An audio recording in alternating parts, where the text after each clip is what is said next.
Bienvenue sur Recherche Doc.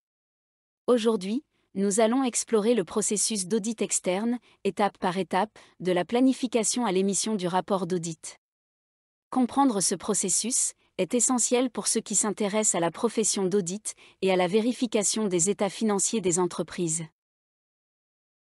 La première étape du processus d'audit externe consiste à planifier l'audit. Cela inclut la détermination de l'étendue de l'audit. L'identification des risques financiers.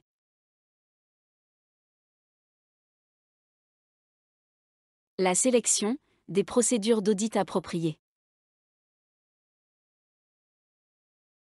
Et la création d'un plan d'audit détaillé.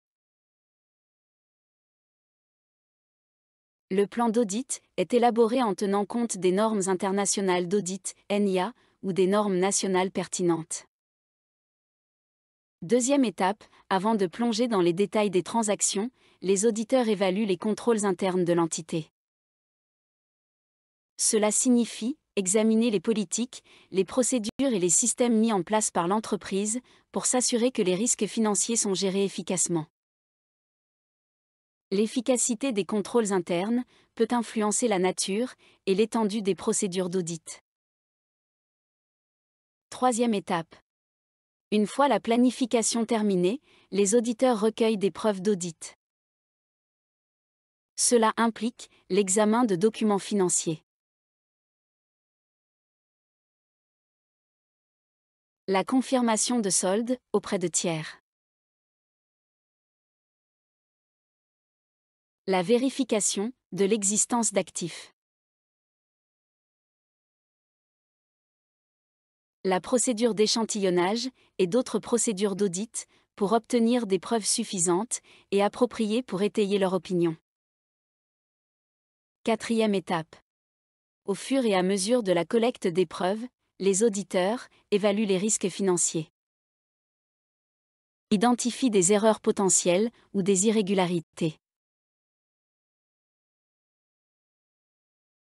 Et examinent les politiques comptables de l'entreprise.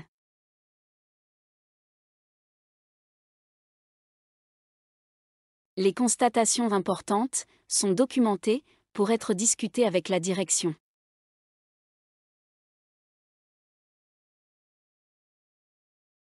Cinquième étape. Les auditeurs communiquent régulièrement avec la direction de l'entreprise pour discuter des constatations et des questions émergentes. Cela permet de clarifier des points.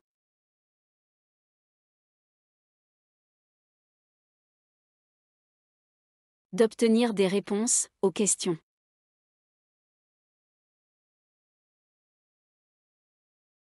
Et de s'assurer que la direction est consciente de tout problème éventuel.